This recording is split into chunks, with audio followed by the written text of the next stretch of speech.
Coach, you guys didn't have any meets this past weekend. I guess can you just talk about the kinds of things that you and your teams have worked on to get prepared and to be ready to go, besides obviously resting for the championships?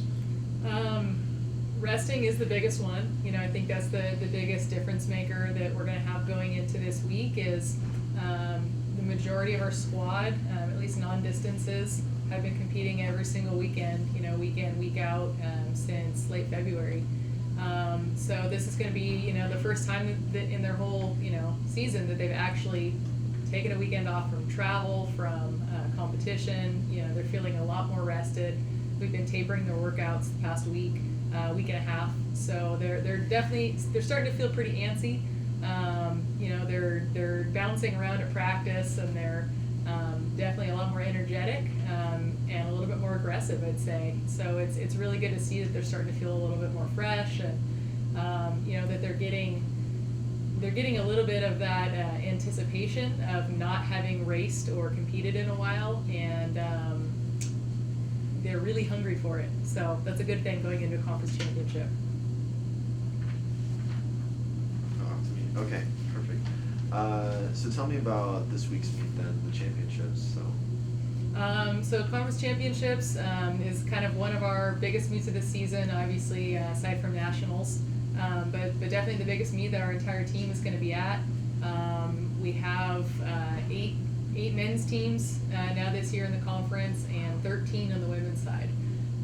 So we have a lot of competition ahead of us. A lot of these teams we haven't really seen much if they're in the southern half of the state. So we'll be seeing some newer squads like Cal Poly Pomona, San Diego. I'm forgetting a handful, but a lot of the smaller schools that are women's only programs also, like San Bernardino, Dominguez Hills. Anyways, so there's a handful of schools that we really haven't seen all year. So we'll be looking forward to seeing them in competition. And what I've really stressed to the team in our meetings getting ready for the championships this year is to really just treat it like any other meet, and not try to go out and strive for anything any different than they do every single weekend, because this is the type of meet where people get really amped up. It's the end of the year, so it's kind of their last chance to do what they've been trying to do all year, and it's a big opportunity for people to make mistakes. And you see that a lot at conference championships. You see people that are prepared and have been doing well all season, and then they come out and they choke because they're trying harder. They're approaching it as if it's a bigger deal than it should be. So what we've tried to work with our athletes about is just making sure that they can keep a cool head going into competition and treat it just like it's a practice. Treat it just like every other meet they've done this year. And knowing that if they can just maintain and the same performances they've been able to do all year, they're probably going to beat out a lot of their competition that's going to get sucked in by that big meet atmosphere and all the nerves that go into it. So we're trying to just do as well as we can by doing what we've been doing and not doing anything differently. So what would you like to see happen? I'd like to see the team really come together and support each other as much as possible. This is one of the meets where we're not necessarily competing just for marks and trying to qualify for nationals. We're really trying to just beat as many other opponents, from other teams as we can. We don't really care about times and marks as much in this meet as we do places. And for track and field, this is really the only time of year that we ever really compete head-to-head like that. Every other meet is all about trying to individually get their best marks so that they can qualify for nationals. This is the one meet where we're finally competing only against other D2 schools in our conference.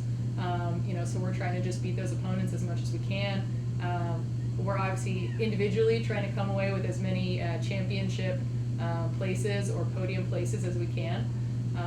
We know that we are a smaller team, a smaller program, and as a team, we're not going to be able to score as high as other teams because we don't have the depth because of our team size. But we know that individually we can still take some first place finishes in several different event groups. So we're looking to do that, and just enjoy the culmination of the season. How nice is it? How nice is it a couple weeks out of those big SoCal meets to be able to get your whole team together, cheering each other on in this type of meet atmosphere, which plays a big role in how successful you guys are. Totally, it's huge, and I'm glad you bring that up. We do a lot of split squads throughout the year. We send different event groups to different meets with different weather, different facilities, against different competition, to again try to give people individually the best chances they can within their event group, to do the best they can. So this is really one of the first times. I don't want to say one of the first times, but it's definitely a different atmosphere for our program to all be in the same place and all really striving for the same goal of doing well as a team, rather than just as individuals. So it's a lot of fun, and it's kind of emotional for the seniors as well.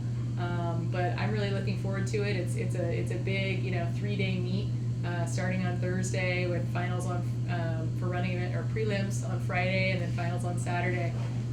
So it's going to be a lot of fun, and I think our team is going to, especially the freshmen, they're going to finally get to see what the conference championships are like and everything that goes into that. So I'm excited for them to experience that.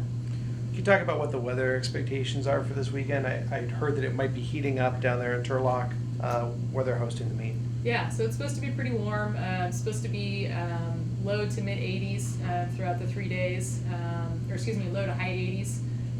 So it's definitely quite a bit warmer than we've been used to all year.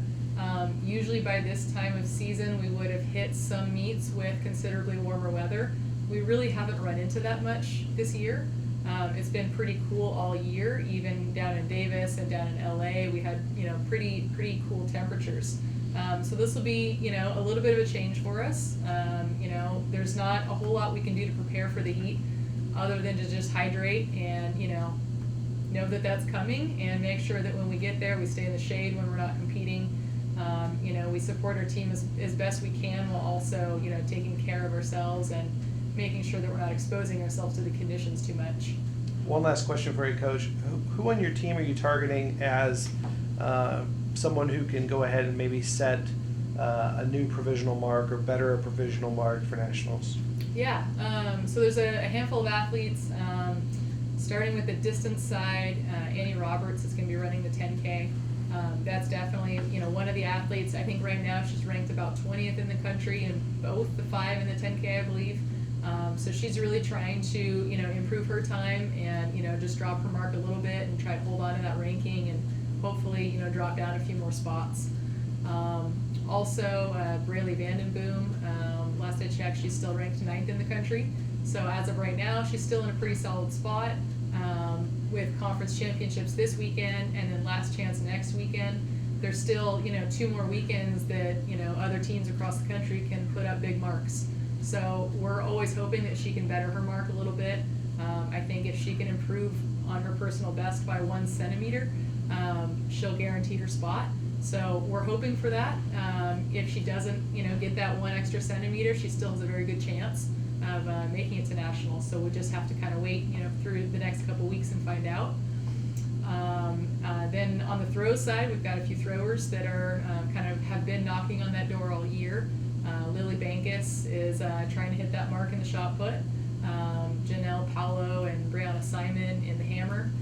So we're going to be all rooting for them and hope that they can break through and knock down those doors and get those marks that they've been putting up in practices and putting up in warm-ups and things like that all year.